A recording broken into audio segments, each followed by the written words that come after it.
성도님들 안녕하세요. 연휴와 코로나의 여파로 빈자리가 좀 많이 보이는 것 같습니다. 성도님들 안전과 건강을 위해서 기도해 주시고요. 주일날 제가 뒤에 서서 이렇게 오시는 성도님들 이렇게 맞이하면서 가장 많이 하는 말이 뭔가 생각해 봤더니 요즘은 좀 괜찮으시죠? 좀 나아지셨어요? 뭐 이런 말을 많이 하더라고요. 그러니까 그 몸이 좀 불편하시고 건강이 좀 어려우시고 뭐 이런저런 어려움이 좀 있으신 성도님들이 참 많이 계시는 것 같습니다. 우리 서로를 위해서 영육간의 건강과 평안과 안전을 위해서 이렇게 기도하셨으면 좋겠습니다. 우리 창세기 48장입니다.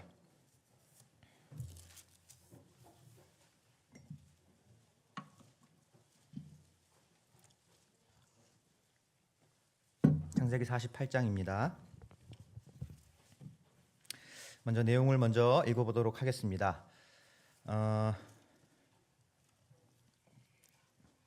네, 읽겠습니다. 어디 있죠? 규빈 형제 어디 있죠? 예, 읽어주세요.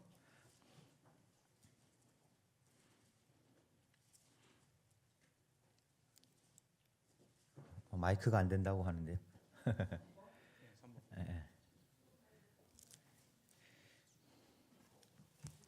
제가 교회에 이렇게 있다 보면 성도님들이 좀 왔다 갔다 이렇게 하시는데 이제 아이디어들이 되게 많아요. 교회가 이렇게 운영되어 좀 좋겠다. 뭐 이런 거 좀 했으면 좋겠다. 이런 아이디어들이 많이 있습니다. 그래서 이런 거 내년에 좀 해봐야지. 뭐 이런 생각을 좀 하는데 한 가지 근심이 있어요. 그게 뭐냐면 그 어떤 일을 이렇게 하나 하면 그 하시는 분들만 또 하시게 될까봐 그분들만 또 고생하시게 될까봐 라는 그런 좀 우려가 좀 되더라고요.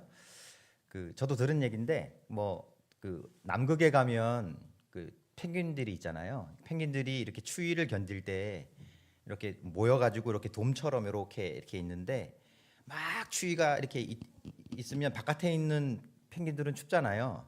근데 나중에는 얘네들이 이렇게 바꾼대요. 이렇게 바꿔가지고 오랫동안 이렇게 유지한다고 이제 그러더라고요. 우리 성도님들도 이런저런 일들을 서로 함께 이렇게 함께 감당하면서 함께 풍성하게 이렇게 좀 지낼 수 있었으면 좋겠다. 그런 생각들이 좀 듭니다. 자, 창세기 48장 1절부터 한번 내용을 먼저 읽어보도록 하겠습니다.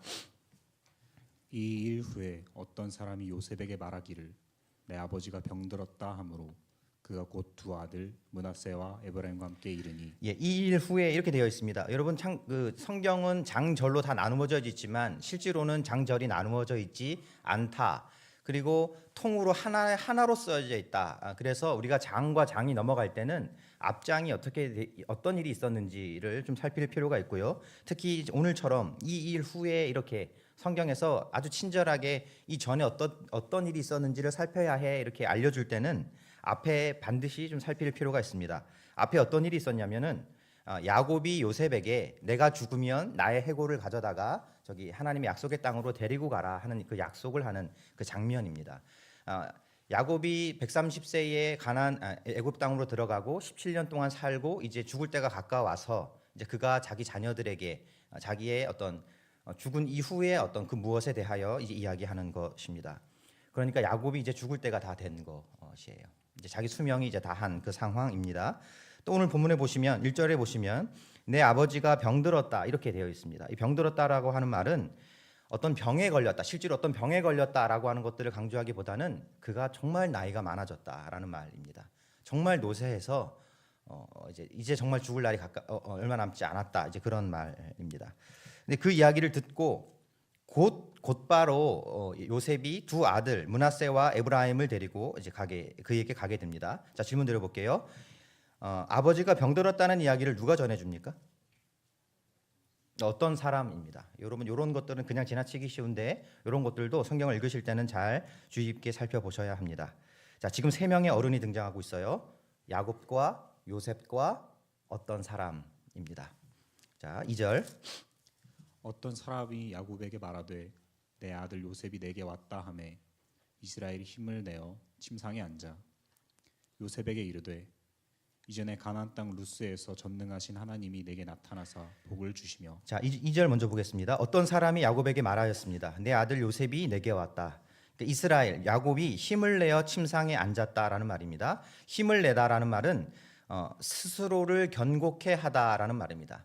그러니까 지금 야곱이 나이가 정말 너무 많아서 앉아 있을 힘조차 없었는데 그가 스스로 힘을 내어서 고추 세워 앉았다 이렇게 이해할 수 있습니다. 이것은 굉장히 상징적인 의미가 있습니다. 나이가 정말 많아서 이제 이 세상의 삶을 얼마 남지 않은 정말 나이 많은 어떤 할아버지가 다음 세대가 자기에게 찾아왔다라고 하는 이야기를 듣고 정말 자기 몸을 저 힘든 몸을 정말 힘을 내어서 마지막까지 정말 힘을 짜내서 딱 이게 바로 서 앉아 있는 이 모습을 보여주고 있는 것입니다. 그리고 이것은 미완료 형태로 되어 있거든요. 근데 이런 스스로를 이렇게 고추 세워서 뭔가 이 단단한 모습을 정말 의도적으로라도 보여주는 이 모습을 계속해서 보여주고 있는 어른의 모습을 우리가 살펴볼 수 있습니다. 3절. 요셉에게 이르되 이전에 가나안 땅 루스에서 루스는 베델입니다. 전능하신 하나님이 내게 나타나사 복을 주시며 내게 이르시되 내가 너로 생육하고 번성하게 하여 내게서 많은 백성이 나게 하고 내가 이 땅을 내 후손에게 주어 영원한 소유가 되게 하리라 하셨느니라. 여기 3절에 보시면 하나님이 내게 나타나사 이렇게 되어 있습니다. 여기서 말하는 나타나다는요. 스스로를 나타내 주다라는 말이에요. 그러니까 야곱이 베델에서 하나님을 만날 때 어떤 상태였습니까? 그가 형과 아버지를 속이고 도망가는 때였잖아요. 그가 스스로가 하나님이 되어서 자기 깨와 자기 욕심으로 살아보려고 하다가 이제 형의 살해 위협을 느끼고 도망가는 상황이었어요. 그 상황에서 광야에서 돌베개를 베고 잠을 자던 상황이었습니다. 그가 하나님 앞에서 잘한 것이라고는 하나도 없는 상황에서 하나님이 그에게 나타나 주신 거예요. 이것을 우리는 이렇게 이해하는 거죠. 그가 무엇을 잘해서 야곱에게 하나님이 나타나신 것이 아니고 하나님이 그에게 나타나 주신 거예요. 은혜가 그에게 임한 것입니다. 그 개념입니다. 이해되시죠? 예, 그렇습니다. 5절. 내가 애굽으로 와서 내게 이르기 전에 애굽에서 내가 낳은 두 아들 에브라임과 므낫세는 내 것이라 르우벤과 시므온처럼 내 것이 될 것이요. 자, 정리해 보겠습니다. 자, 야곱이 나이가 많아서 이제 죽게 되었다라고 하는 소식을 듣자마자 요셉이 자기의 아이들 에브라임과 므낫세를 데리고 야곱에게 갔어요. 그리고 그 에브라임과 므낫세를 야곱이 축복하는 장면이잖아요, 오늘. 자, 그런데 에브라임과 므낫세의 엄마는 누구인가요? 아스낫이라고 하는 애굽 여인입니다. 그러니까 혼혈인 거예요. 이 요셉의 아이들은 이해되시죠? 자, 그 상황에서 만약에 요셉도 죽었어. 그러면 어떻게 되나요? 이 혼혈인 이 자녀들이 이스라엘이라고 하는 공동체 안에서 살기가 쉽지 않겠죠. 그죠? 자, 야곱이 이제 곧 죽게 되었다는 소식을 듣고 가장 먼저 요셉이 곧바로 한 일은 자기의 혼혈인 아이들을 데리고 믿음의 사람에게로 데리고 간 거예요. 이해되시죠? 지금 이 급박한 상황이 이해되시죠? 그가 왜 곧바로 그렇게 움직였는지가 이해되시죠? 그리고 야곱이 에브라임과 므낫세를 너희들은 나의 손자이지만 내가 너희들을 나의 아들로 삼아줄게 이렇게 되는 거예요. 그래서 12지파에서 요셉이 빠지고 에브라임과 므낫세가 들어가는 것입니다. 이것은 굉장히 중요한 상황이에요. 믿음에서 파선할 수 있는 자기의 자녀들을 위하여 아버지가 또 할아버지가 또 어떤 사람이 신속하게 움직여주고 있는 것입니다. 우리는 이것을 하나님의 섭리라고 하는 관점에서 살펴보고 있잖아요. 하나님의 섭리가 결국 향하는 곳이 어디냐? 믿음의 유전에 있다라는 거예요. 하나님의 믿음을 어떻게 전수시켜주고 어떻게 그들이 하나님 믿음 안에서 살아갈 수 있게 하겠는가? 거기에 하나님의 섭리의 종착점이 있는 것입니다. 그 관점이 보여야 합니다. 계속 보겠습니다. 6절. 이들 후에 내 소생은 내 것이 될 것이며 그들의 유산은 그들의 형의 이름으로 함께 받으리라. 내게 대하여는 내가 이전에 밧단에서 올 때에 라헬이 나를 따른 도중 가나안 땅에서 죽었는데 그곳은 에브랏까지 길이 아직도 먼 곳이라 내가 거기서 그를 에브랏 길에 장사하였느니라. 에브랏은 곧 베들레헴이라. 네, 8절. 이스라엘이 요셉의 아들들을 보고 이르되 이들은 누구냐? 요셉이 그의 아버지에게 아뢰되 이는 하나님이 여기서 내게 주신 아들들이니이다. 아버지가 이르되 그들을 데리고 내 앞으로 나아오라. 내가 그들을 축복하리라. 이스라엘의 눈이 나이로 말미암아 어두워서 보지 못하더라. 요셉이 두 아들을 이끌어 아버지 앞으로 나아가니 이스라엘이 그들에게 입맞추고 자, 그들은 8절에 보시면 이스라엘의 요셉의 아들들을 봤다 이렇게 되어 있잖아요. 그죠? 자, 근데 10절에 보시면 이스라엘의 눈이 나이로 말미암아 어두워서 보지 못하더라 이렇게 되어 있습니다. 자, 그러면 실제로 야곱이 자기 손주들을 눈으로 봤다? 육신의 눈으로 보지는 못했지만 그가 영적으로 아이들을 인지한 것이에요. 자, 그런데 생각해 보시죠. 야곱의 아버지 이삭은 나이가 많았을 때 봤다 못 봤다? 못 봤어요. 그리고 자기의 아들이 자기를 속이는 것을 알아차렸다 못 차렸다? 못 차렸죠. 그죠? 자, 그러니까 지금 야곱의 나이가 많은 상태에서의 모습은 이삭의 상태와 뭔가 대조되어서 그는 아버지와 같지 않게 믿음을 계속해서 유지하고 있는 어른의 모습을 우리에게 보여준다. 이렇게 이야기할 수 있습니다. 이해되시죠? 예. 11절. 요셉에게 이르되 내가 내 얼굴을 보리라고는 생각하지 못하였더니 하나님이 내게 내 자손까지도 보게 하셨도다. 요셉이 아버지의 무릎 사이에서 두 아들을 물러나게 하고 땅에 엎드려 절하고 오른손으로는 에브라임을 이스라엘의 왼손을 향하게 하고 왼손으로는 므낫세를 이스라엘의 오른손을 향하게 하여 이끌어 그에게 가까이 나아가매 이스라엘이 오른손을 펴서 차남 에브라임의 머리에 얹고 왼손을 펴서 므낫세의 머리에 얹으니 므낫세는 장자라도 팔을 엇바꾸어 얹었더라. 네, 이번 이 각도가 중요합니다. 에브라임과 므낫세와 에브라임입니다. 므낫세가 형이에요. 그래서 요셉은 야곱 기준으로 야곱의 오른손 위에 므낫세를 가져다 놓고 야곱의 왼손 위에다가 에브라임을 가져다 놓았습니다. 자, 그런데 앞을 보지 못하는 야곱이 이렇게 하면서 손을 바꾸어서 해요. 그러니까 오른손에 장자가 가야 되는데 왼손에 장자가 가게 하고 오른손으로는 차자가 가게 하는 이 장면입니다. 15절. 그가 요셉을 위하여 축복하여 이르되 내 조부 아브라함과 아버지 이삭이 섬기던 하나님 나의 출생으로부터 지금까지 나를 기르신 하나님 나를 모든 환난에서 건지신 여호와의 사자께서 이 아이들에게 복을 주시오며 이들로 내 이름과 내 조상 아브라함과 이삭의 이름으로 칭하게 하시오며 이들이 세상에서 번식되게 하시기를 원하나이다. 네, 그러니까 혼혈인 이 두 손주들을 자기 아들들로 격상시키고 아브라함과 이삭의 이름으로 칭하게 해달라고 이렇게 축복하고 어떤 그 공동체 안으로 이렇게 공식적으로 드리는 믿음의 족장의 모습을 볼 수 있습니다. 17절. 요셉이 그 아버지가 오른손을 에브라임의 머리에 얹은 것을 보고 기뻐하지 아니하여 기뻐하지 아니하였다라고 하는 것은 육신의 눈으로 보다라는 의미입니다. 아버지의 손을 들어 에브라임의 머리에서 므낫세의 머리로 옮기고자 하여 네. 18절.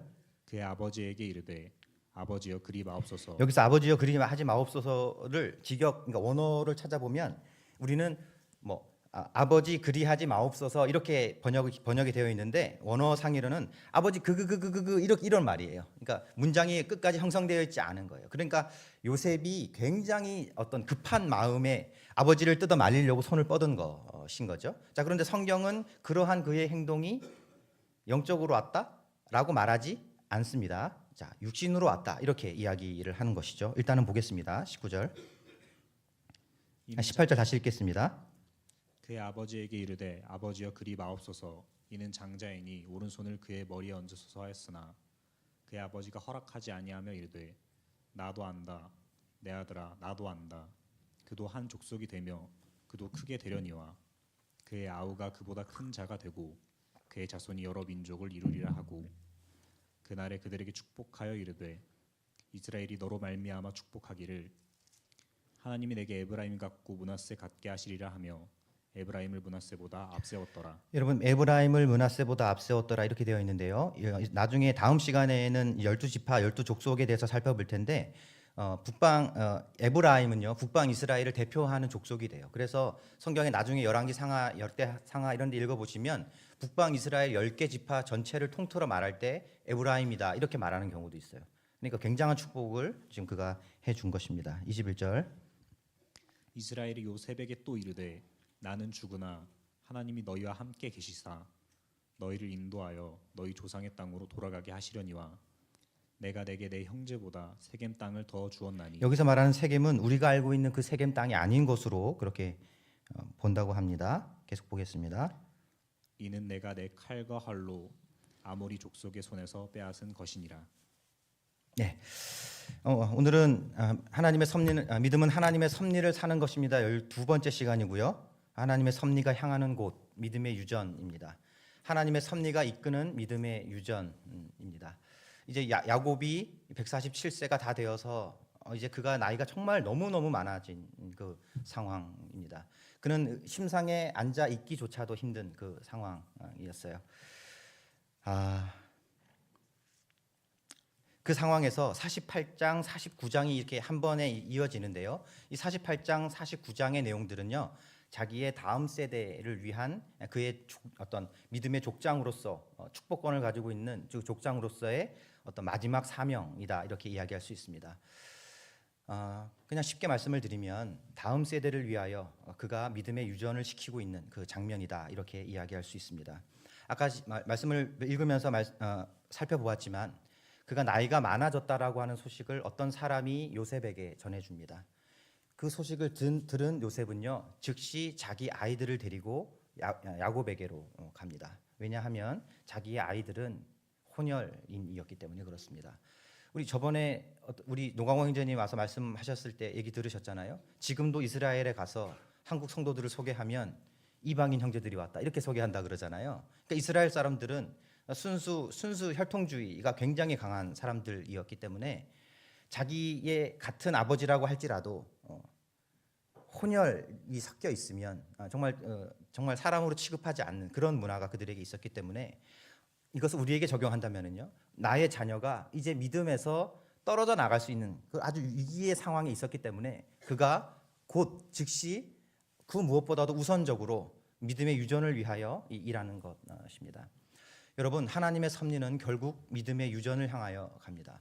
하나님의 뜻은 무엇일까요? 이 땅에 세우신 하나님의 나라의 확장 그리고 그 나라의 유전입니다. 우리는 그것을 위하여 복음을 전하고 있는 것입니다. 그렇죠? 우리는 우리 다음 세대, 우리 자녀들에게 믿음을 유전시켜 줘야 합니다. 가장 중요한 사명이다 이렇게 이야기할 수 있습니다. 여러분 49장에서 야곱이 오늘은 자기 손주들 2명에게 축복하지만 49장에서는 12아들에게 다 축복합니다. 축복을 한 이후에 그가 숨을 거둘 때 뭐라고 나오냐면요. 49장 33절에 보시겠습니다. 같이 읽겠습니다. 시작.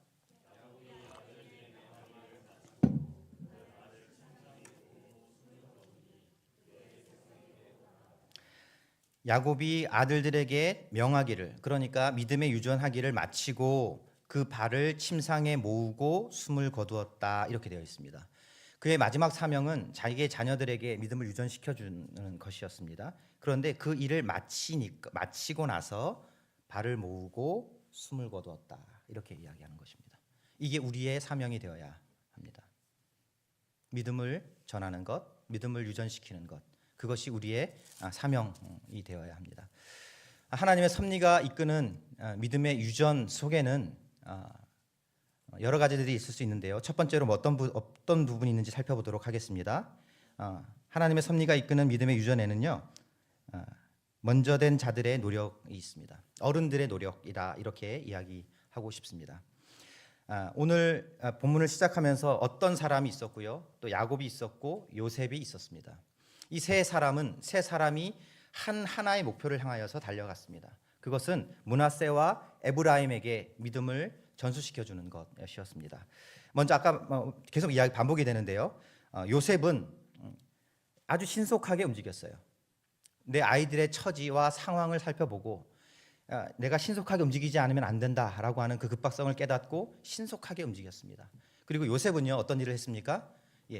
정말 힘이 없어가지고 침상에 누워 있을 수밖에 없었는데 그가 자기의 자녀들 앞에서 정말 스스로를 견고하게 하는 그 모습을 우리에게 보여줍니다.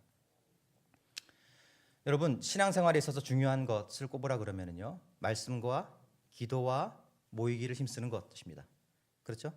말씀과 기도와 모이기를 힘쓰는 것이에요. 이거 말고 다른 것 하려고 하면은요, 이거 잘못하는 것입니다. 자, 그런데 여기에 하나를 더하라 그러면요, 신앙생활을 잘하기 위해서 잘해야 되는 것 하나를 더하라고 하면요, 저는 체력을 말하고 싶어요. 건강입니다. 아닌가요? 그렇죠? 체력이 없어지면, 건강하지 않으면 우리가 신앙생활을 잘 하기가 쉽지 않습니다. 그래서 우리가 육신의 운동을 하고 이러는 것도 우리가 신앙생활 하는 데 있어서 굉장히 중요하다 할 수 있습니다. 자, 그런데 나이가 들면, 내가 아무리 체력을 기른다 하여도 나이가 들면 어떻게 됩니까? 그 체력은 자연스럽게 떨어지게 되어 있습니다. 그래서 사람이 나이가 들면 두 가지의 형태로 갈리는 것 같아요. 정말 어른이 되든가 아니면 다시 아이가 되든가, 그 두 가지로 이렇게 갈리는 것 같아요. 그렇죠? 예, 그러는 것 같습니다. 자, 그런데 오늘 야곱은요, 자기의 자녀들이 자기에 왔다는 소식을 듣고 힘을 내어 침상 앞에 앉았습니다. 스스로를 견고하게 했습니다. 정말 이제 정말 수명이 다하는 그 어른이 마지막까지 자기의 믿음을 바로 세워주고 있는 것입니다. 여러분, 믿음의 유전을 위하여서는요, 이렇게 먼저 된 사람들이 자기의 믿음을 스스로 견고하게 하는 그 믿음의 본이 필요합니다. 제가 우리 교회 분들에게 부탁드리고 싶은 게 있어요. 스스로를 견고하게 해주십시오.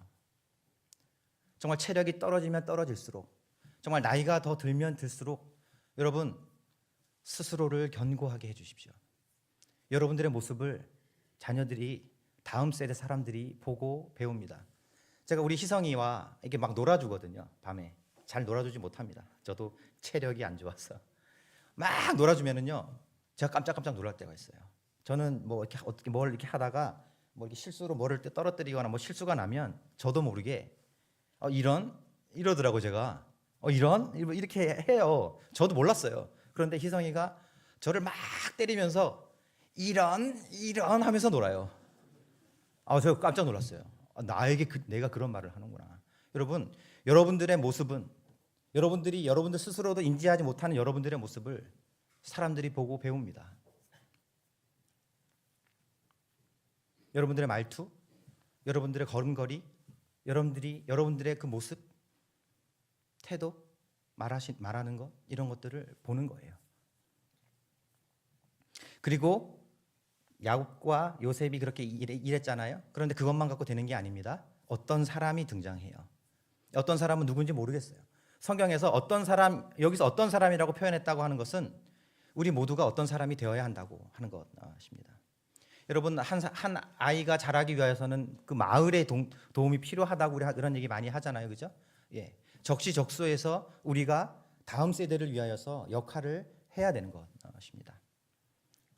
아까 제가 말씀드렸던 그 펭귄들처럼 우리가 풍성하게 주님 안에서 지내기 위해서는 우리가 우리의 역할들을 나설 땐 나서고 또 물러설 땐 물러서는 그런 일들을 우리가 해야 한다고 하는 것입니다. 이와 같이 하나님의 섭리가 이끄는 믿음의 유전 안에는 먼저 된 사람들의, 또 보이지 않는 사람들의 이러한 노력과 헌신이 따르는 것입니다. 두 번째로는요, 하나님의 섭리가 이끄는 하나님의 믿음의 유전에는요, 부인할 수 없는 하나님의 간증, 하나님의 역사가 있습니다. 누구도 부인할 수 없는 하나님의 역사가 있습니다. 그것이 있어야 우리 믿음의 유전이 되는 것입니다. 3절 보시겠습니다. 요셉에게 이르되 이전에 가나안 땅 루스 베델에서 전능하신 하나님이 나에게 나타나사 복을 주셨다, 이렇게 되어 있습니다. 나는 아무것도 잘한 것이 없는 상태에서, 나는 그냥 도망자였을 뿐인데 하나님이 나를 찾아오셔서 나에게 나타나셔서 복을 주셨다, 이렇게 이야기하고 있습니다. 4절, 내게 이르시되 내가 너로 생육하고 번성하게 하여 내게서 많은 백성이 나게 하고 내가 이 땅을 내 후손에게 주어 영원한 소유가 되게 하리라 하셨느니라. 여러분 생각해 보시죠. 고향에서 떠나와서 베델에서 정말 잘 곳이 없어서 돌베개를 베고 잠을 자고 있는 상태에서 이 말씀을 받았어요. 내가 너에게 땅을 줄 거고 내가 너에게 재산을 줄 거고 무엇보다도 내가 너에게 많은 자손을 줄 거야. 그게 그 상황에서 야곱에게 어울리는 일입니까? 어울리는 일이 아니었어요. 상상을 할 수 없는 일이었어요. 그런데 하나님이 20년 동안 그의 삶을 하란에서 이렇게 다루시고 데리고 들어오시잖아요. 그죠? 그러면서 나의 하나님이 되시는 그 장면이 나옵니다. 성경에서는요, 여기 나타나다라고 하는 이 단어를 누구도 부인할 수 없게라는 말로 표현해요. 누구도 부인할 수 없게 나에게 나타나신 하나님의 이름으로 지금 자녀들을 축복하고 있는 것입니다. 여러분, 믿음의 유전을 위해서는요, 증명이 필요해요. 하나님이 정말로 역사하셨다라고 하는 그 증명이 필요하다고요. 저는 신앙생활을 하면서 우리에게 긍정적 마인드는 필요하다고 봅니다. 정신승리 필요하다고 봅니다. 긍정적으로 해석하는 마인드 필요하다고 봅니다. 자, 그런데 여러분, 그거 위험한 거예요. 어떤 면에서는. 정말 하나님이 나타나셨는가? 정말 하나님이 하셨는가? 정말 이것은 누구도 부인할 수 없게 우리 하나님이 이 일을 하셨다라고 하는 인정이 우리 양심 가운데 있어야 한다고 하는 것입니다. 우리 디모데후서 2장 보시죠. 디모데후서 2장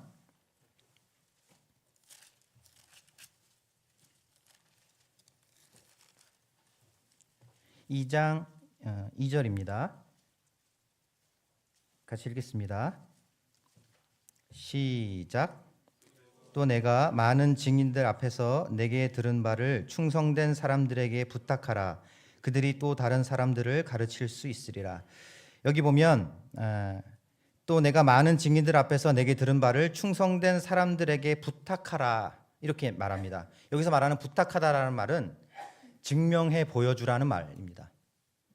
충성된 사람들, 내가 너에게 부탁한 것을 충성된 사람들에게 가르쳐라, 그냥 전수해줘라, 정보를 전달해주라는 말이 아니라 지금 너희가 하는 말이 진리라고 하는 사실을 증명해서 보여주라는 이야기입니다. 자, 그러면 어떤 일이 일어나느냐? 그들이 또 다른 사람들을 가르칠 수 있을 거야, 이런 말을 합니다. 이 가르치다라는 말은요, 그들의 삶이 이 진리를 가르치는 일로 정의될 거야라는 말입니다. 정리하면 이런 것이죠. 내가 가지고 있는 진리가 있어. 이것을 다른 사람들에게 전수할 때는 진리의 정보를 전달하는 것이 아니라 이것이 정말 진리라고 하는 사실을 증명해서 보여주는 것이고, 우리가 그런 것들을 보여줄 때 그것을 전수받은 사람들은 그것이 너무나 확실한 사실이어서 이것을 전하는 사람의 삶으로 정의될 거야. 그는 그 삶에 헌신하게 될 거야 라는 말입니다. 여러분, 믿음은 하나님이 정말로 역사하셨다라고 하는 인정을 통하여 전수되는 것입니다. 야곱의 삶 속에서 우리 야곱의 삶도 한 번씩 살펴보셨잖아요, 그죠? 라반이라고 하는 라반의 세월을 보내면서 정말 그가 정말 주저앉을 수밖에 없는 상황 속에서도 그를 일으켜 세우셔서 베델로 다시 이끌어 오시는 그 하나님을 통하여 그가 하나님을 나의 하나님으로 모시고 살아가는 그 모습을 보지 않습니까? 누구도 부인할 수 없는 나의 하나님, 그 하나님으로 다음 세대에게 이야기할 수 있어야 합니다. 여러분, 우리 강릉 명주로 교회에 누구도 부인할 수 없는 하나님의 역사가 있기를 바랍니다. 여러분, 우리의 삶이, 여러분, 복음을 전할 때요, 복음을 전하는 사람들이 오류를 범하는 경우가 있는데, 그게 뭐냐면 자꾸 복음을 듣는 사람들을 설득하려고 해요. 논리적으로 설득하려고 한다고. 그래서 그 사람이 맞아요, 이해가 돼요, 이러면 믿는 걸로 알아요. 근데 여러분, 믿음은 그런 게 아니죠. 설득하는 게 아닙니다. 정말 하나님이 그 가운데서 역사하시는 거예요. 여러분, 그것이 우리 교회에 있어야 하겠습니다. 세 번째로는요, 하나님의 섭리가 이끄는 믿음의 유전은요, 하나님의 뜻을 구하고 순종하는 행위가 있어야 합니다. 하나님의 뜻이 정말로 중요해야 해요. 자, 오늘 보면 아주 복잡하지만 아주 유명한 장면이 나옵니다. 그것은 야곱이 손을 어긋맞히는 그 장면입니다. 자, 그 손을 어긋맞춰서 둘째에게 장자의 축복을 하려고 하는 야곱을 요셉이 말도 채 다 못하고 막 막으려고 해요. 자, 질문 드려보겠습니다. 요셉의 행위는 잘못된 행위인가요? 여러분, 어떻게 생각하세요? 요셉의 입장에서 생각해 보시죠. 요셉의 입장에서 요셉의 행위는 잘못된 행위인가요? 아버지가 앞을 잘 못 봐. 아버지가 육신의 나이가 너무 많이 들어서 앞을 잘 못 봐. 그리고 이렇게 하고 있어. 그거 막는 건 당연한 일 아닌가요? 그렇죠? 자, 그런데 성경에 장자에게만 축복하라고 되어 있나요? 아닙니다. 당장 야곱도 원래 에서가 장자였는데 박탈됐죠, 그죠? 루벤도 장자였는데 아버지의 침상을 더럽혀서 박탈됐습니다. 여러분 다윗 왕은요, 막내였습니다. 그런데 왕이 되죠, 그렇죠? 여러분 성경에는 하나님이 장자가 아닌데도 장자 자리에 갖다 놓는 경우가 있습니다. 그리고 신명기에 보면 장자의 축복을 장자에게만 주라고 하는 장면이 나오는데 그 장면의 문맥은요, 장자의 축복을 마땅히 받아야 할 장자가 힘이 없어서 억울하게 빼앗기게 되는 경우를 말해요. 그거를 제외하고는 하나님이 선택하시는 거예요. 이해되시죠? 자, 그런데 요셉이 왜 여기서 이걸 막으려고 했을까요? 아닙니다. 걔가 장자가 아닙니다. 장자의 축복은 얘입니다. 왜 그랬을까요? 그동안 그렇게 해왔기 때문이에요. 전통입니다. 하나님 말씀이 아니라 전통이라고요. 이해되시죠? 그가 그렇게 했던 이유는 그냥 하나님의 어떤 하나님 백성 안에 있는 문화 아래에서 익숙해진 거예요. 그래서 마땅히 장자의 축복은 첫 번째가 가져가는 거야라고 굳게 믿고 있었던 거죠. 그렇죠? 그런데 하나님의 뜻은 무엇이었습니까? 둘째에게 장자의 축복이 가는 것이었어요. 여러분 저를 잠깐 봐주시겠습니까? 여러분 하나님의 뜻이 가장 중요합니다. 우리가 해왔던 게 있어요. 우리가 경험해왔던 게 있어요. 그 경험 때문에 성공했던 적이 있습니다. 그것이 반복되어서 그렇게 해야 한다고 믿는 것들이 있습니다. 그러나 하나님 말씀이 우선해야 합니다. 하나님의 뜻이 우선해야 합니다.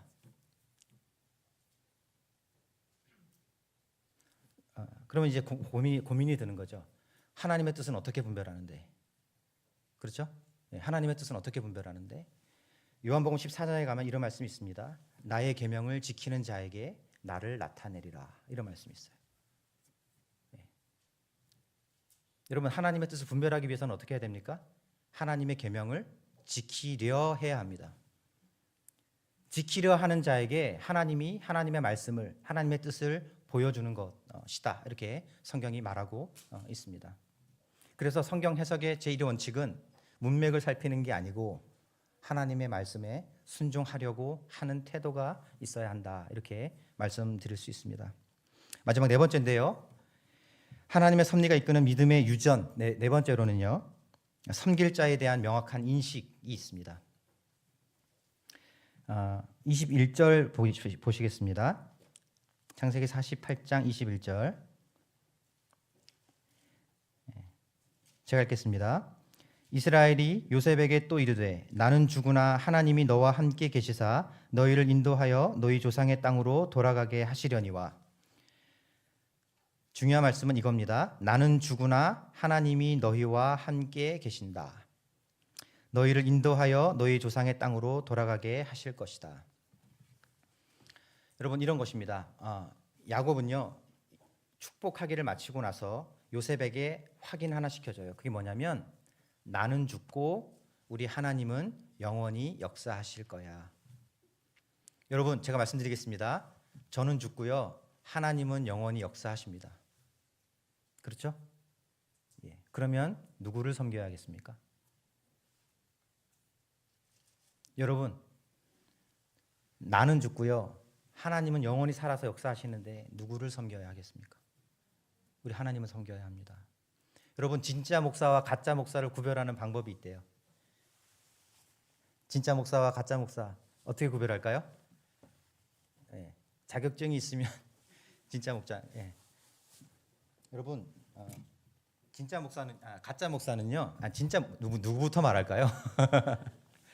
가짜부터 말할까요? 가짜 목사는요 자기를 따르게 한대요. 교회로 성도들로 하여금 사람을 섬기게 만들어요. 자기를 따르게 만들면 가짜 목사래요. 그런데 진짜 목사는요 하나님을 섬기게 하는 것입니다. 여러분 우리는 모두는 죽지만 우리 하나님은 영원하십니다.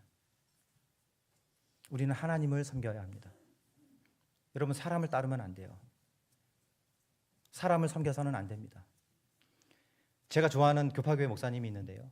그 교회 목사님이 교회를 개척했는데 성도 수가 4천 명이 되더래요. 그래서 안식년으로 미국에 갔대요. 그랬더니 그 미국으로 사람들이 따라오더래요. 그래서 그 사람들한테 당신들 진짜 믿음 아니라고 뭐 이런 얘기 했다고 하는 그런 얘기를 들은 적이 있는데요. 여러분, 하나님을 섬기셔야 합니다. 여러분, 사람은 반드시 여러분들을 실망시키실 거예요. 시킬 거예요. 여러분, 이 교회도요. 교회라고 하는 이 관계 속에서요. 반드시 실망은 따라옵니다. 그런데 여러분 이렇게 예배드리러 나오시는 이유는 무엇입니까? 여러분, 우리의 믿음은 하나님이어야 합니다. 정말 우리는 하나님을 섬기는 자들이 되어야 합니다. 정리해 보겠습니다. 하나님의 섭리는 결국 믿음의 유전을 향하여 갑니다. 하나님의 나라의 확장과 그것이 전수되는 것, 그것이 하나님의 섭리의 목적입니다. 하나님의 섭리가 이끄는 믿음의 유전 안에는요, 먼저 된 자들의 헌신된 노력이 있습니다. 신속하게 움직였던 요셉이 있었고, 나이가 많았지만 스스로를 견고케 했던 야곱의 모습이 있었고요. 또 이름도 없이 빛도 없이 그 사이사이에서 적절한 역할을 해주었던 어떤 사람이 있었습니다. 두 번째로는요, 하나님의 섭리가 이끄는 믿음의 유전 두 번째로는요, 부인할 수 없는 하나님의 역사가 있습니다. 우리 가운데 정말 하나님이 하셨다라고 내 양심이 인정이 되는 그런 역사가 있어야 한다, 이렇게 말씀을 드립니다. 세 번째로는요, 하나님의 뜻을 구하고 순종하는 하나님의 뜻이 가장 중요한 행위가 있어야 합니다. 우리가 그동안 그냥 어떤 문화 속에서 젖어서 어떤 전통에 젖어서 마치 이것이 하나님의 말씀인 것처럼 생각하고 살았던 것은 없는지 돌아봐야 합니다. 그리고 하나님의 뜻을 옳게 분별하고 그 뜻에 순종해야 합니다. 하나님의 뜻을 발견하기 위하여서는 하나님의 계명을 지키려 해야 합니다. 네 번째로는요, 하나님의 섭리가 이끄는 믿음의 유전 네 번째는요, 섬길 자에 대한 명확한 인식입니다. 여러분, 누구를 섬기시겠습니까? 누구를 따라 사시겠습니까? 네, 하나님입니다. 한 말씀만 드리고 마치도록 하겠습니다. 제가 말씀을 지금 40분 이상 충분히 했는데도 시간이 많이 안 갔네요. 네. 지난 시간에 제가 야곱의 가족들이 이제 애굽으로 넘어와서 그 과정을 쭉 설명을 드렸었잖아요. 그 중에 야곱이 바로 왕 앞에 가서 바로 왕에게 축복을 명령하는 장면 기억하세요? 축복을 명령하는 장면이 나오잖아요. 전한 사람은 있는데 들은 사람이 없네요. 네, 기억하시죠? 자, 그런데 바로 왕이면 이때 당시에 기근이 막 심한 이 상황에서 바로 왕이면 정말 절대 권력자잖아요, 그렇죠? 절대 권력자에게 어디서 알지도 못하는 노인네가 하나 와가지고 축복을 명령하는 거예요. 자, 그런데 바로가 그것을 받아들였다, 이렇게 되어 있잖아요, 그렇죠? 존중했다, 이렇게 되어 있습니다. 바로가 야곱을 그때 당시에 존중했던 이유가 무엇이라고 말씀을 드렸나요? 요셉 때문입니다. 요셉이 하나님을 존중했기 때문에 하나님이 야곱이 존중받게 하셨다, 이렇게 말씀을 드렸습니다. 그래서 하나님을 존중하는 자를 하나님은 존중하시고 하나님을 멸시하는 자를 하나님이 멸시하신다, 이렇게 말씀을 드렸잖아요. 자, 거기 연장선상입니다. 오늘 에브라임과 므낫세가 그 혼혈 아이들이 믿음 안으로 들어옵니다. 누구 때문입니까? 요셉 때문입니다. 자, 그런데 여러분, 정말 놀라운 이 믿음의 유전이 이렇게 이루어지는데 그게 요셉 때문이었어요. 자, 그런데 그것이 하루아침에 이루어진 게 아닙니다. 그는 13살에 팔리고 30세에 총리가 되잖아요, 그죠? 그리고 그 사이에 정말 인간적으로는 견딜 수 없는 많은 어려움들을 그가 겪어내죠. 그 겪어내는 그 과정을 한마디로 표현하면 애걸하다라고 정리할 수 있다, 이렇게 말씀을 드렸던 거 기억하시죠? 애걸하다라고 하는 것은 나의 소원을 들어달라고 구걸하다라는 의미입니다. 제가 질문 하나 드려보죠. 여러분, 요셉이 그 애도의 시간, 정말 하나님의 섭리를 살아가지만 정말 힘들었던 그 시간을 보내면서 이것은 하나님의 섭리의 시간이야라고 하는 깨달음이 있어서 그 힘들고 어려운 순간을 지날 때 아무렇지도 않았을까요? 상식적으로 생각해 보세요. 아무렇지도 않았을까요? 일단 하나 깨달았을까요? 먼저 그가 그 과정 속에서 아 이건 하나님의 뜻이야라고 다 이해할 수 있었을까요? 없었다고 생각이 들어요. 그죠? 자 그럼 두 번째, 없었다면 그 시간을 지나면서 그가 고통스럽지 않았을까요? 제가 여기 윗가슴이 자꾸 뛰어요. 쿵땅쿵땅쿵땅쿵땅 뛰어요. 그래서 병원에 갔더니 그 스트레스예요 그러더라고요. 커피 먹지 마세요 그러더라고요. 네. 여러분 우리가 믿음 안에 이렇게 지나도 스트레스가 있을 수 있어요. 이해가 안 되는 상황이 있을 수 있습니다. 이건 하나님의 뜻이 아닐 수도 있다. 아닌 거 아닌가 막 이러면 답답할 때가 있어요. 자 그런데 지금 요셉이 그 세월을 어떻게 했다는 이야기입니까? 견뎠다는 이야기입니다. 하나님의 섭리를 살아가면서 다 이해하지 못하고 고통스러웠지만 하나님의 뜻이 이루어질 때까지 그가 그 세월을 견뎠다는 것입니다. 여러분 믿음 안에서는 견딤이 필요합니다. 이해되지 않는 순간에 하나님을 그냥 바라고 그 순간을 그냥 지나가는 게 필요합니다. 자기의 자녀들에게 믿음이 유전된 이유가 그렇게 견뎌냈기 때문입니다. 여러분 이건 너무나 중요합니다.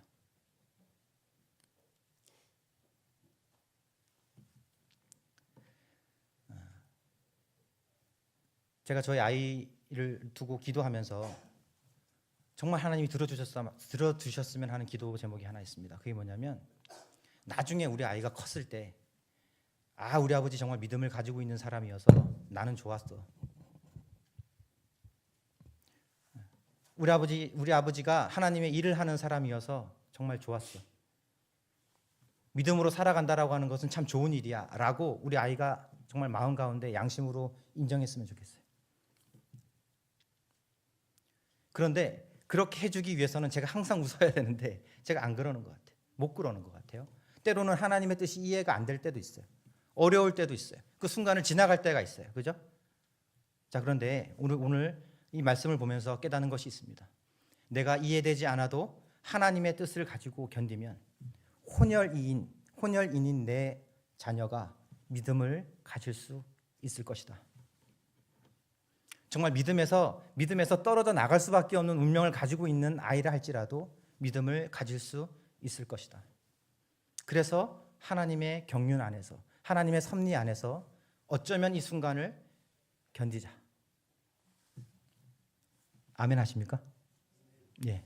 여러분 사람을 섬기시겠습니까? 하나님을 섬기시겠습니까? 기도하시겠습니다.